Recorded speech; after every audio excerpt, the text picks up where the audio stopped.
முதல் வாசகம். திருவெளிப்பாடு அதிகாரம் 18, திருவசனங்கள் 1 முதல் 2 மற்றும் 21 முதல் 23 மற்றும் அதிகாரம் 19, திருவசனங்கள் 1 முதல் 3 மற்றும் 9. இதன் பின் வேறு வானதூதர் விண்ணகத்திலிருந்து இறங்கி வர கண்டேன். மிகுந்த அதிகாரம் கொண்டிருந்த அவருடைய மாட்சியால் மண்ணகம் ஒளிந்தது. அவர் வல்லமையோடு குரல் எழுப்பி பின்வருமாறு கத்தினார்: வீழ்ந்தது, வீழ்ந்தது பாபிலோன் மாநகர்! அவள் பேய்களின் உறைவிடமாக, அனைத்து தீய ஆவிகளின் பதுக்கிடமாக, தூய்மையற்ற பறவைகள் அனைத்தின் புகலிடமாக, தூய்மையற்ற வெறுக்கத்தக்க விலங்குகளின் இருப்பிடமாக மாறிவிட்டாள்.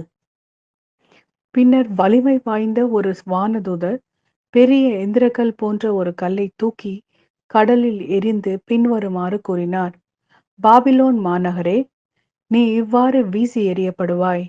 நீ இருந்த இடம் தெரியாமல் அழிந்து விடுவாய். யாழை மீட்டுவோர், பாடகர், குழல் ஊதுவோர், எக்காலம் முழங்குவோர் ஆகியோர் எழுப்பும் இசை இனி உன் நடுவே எழவே எழாது. தொழில் செய்யும் கைவினைஞர் அனைவரும் இனி உன் நடுவே குடியிருக்கவே மாட்டார்கள். எந்திரக்கல் எழுப்பும் ஒலி இனி உன் நடுவே எழவே எழாது. பின்னர் வலிமை வாய்ந்த ஒரு வானதூதர் பெரிய எந்திரக்கல் போன்ற ஒரு கல்லை தூக்கி கடலில் எறிந்து பின்வருமாறு கூறினார்: பாபிலோன் மாநகரே, நீ இவ்வாறு வீசி எறியப்படுவாய். நீ இருந்த இடம் தெரியாமல் அழிந்து விடுவாய். யாழை மீட்டுவோர், பாடகர், குழல் ஊதுவோர், எக்காலம் முழங்குவோர் ஆகியோர் எழுப்பும் இசை இனி உன் நடுவே எழவே எழாது. தொழில் செய்யும் கைவினைஞர் அனைவரும் இனி உன் நடுவே குடியிருக்கவே மாட்டார்கள். எந்திரக்கல் எழுப்பும் ஒலி இனி உன் நடுவே எழவே எழாது. விளக்கின் ஒளி இனி உன்னகத்தே ஒளிரவே ஒளிராது. மணமக்களின் மங்கள ஒளி இனி உன்னகத்தே எழவே எழாது.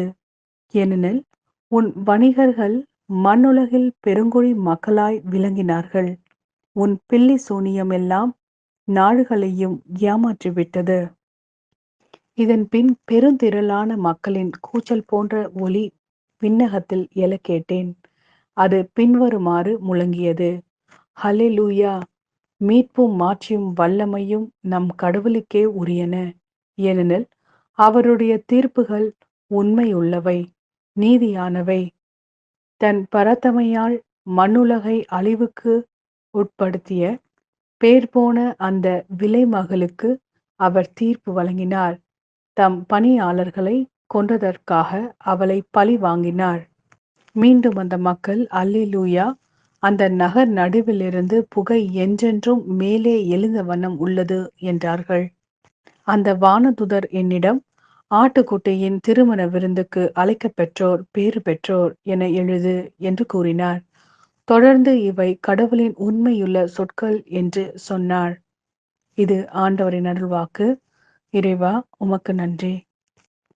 லூக்கா எழுதிய நற்செய்தி அதிகாரம் 21, திருவசனங்கள் 20 முதல் 28 வரை. எருசலேமை படைகள் சூழ்ந்திருப்பதை நீங்கள் காணும்போது அதன் அழிவு நெருங்கி வந்துவிட்டது என அறிந்து கொள்ளுங்கள். அப்போது யூதேயாவில் உள்ளவர்கள் மலைகளுக்கு தப்பி ஓடட்டும். நகரத்தின் நடுவில் உள்ளவர்கள் வெளியேறட்டும். நாட்டுப்புறங்களில் இருப்பவர்கள் நகரத்துக்குள்ளே வர வேண்டாம். ஏனெனில் அவை பழிவாங்கும் நாள்கள். அப்போது மறைநூலில் எழுதியுள்ள யாவும் நிறைவேறும். அந்நாள்களில் கருவுற்றிருப்போர், பாலூட்டுவோர் ஆகியோரின் நிலைமை அந்தோ பரிதாபம்.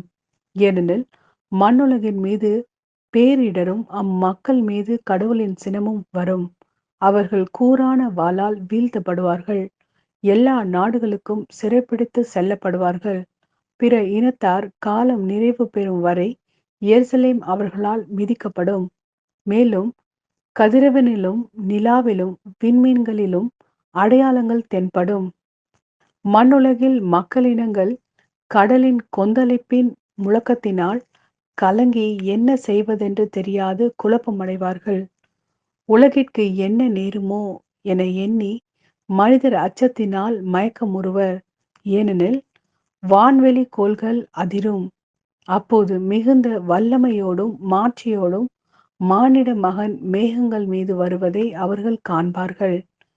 இவை நிகழத் தொடங்கும்போது நீங்கள் தலை நிமிர்ந்து நில்லுங்கள், ஏனெனில் உங்கள் மீட்பு நெருங்கி வருகிறது.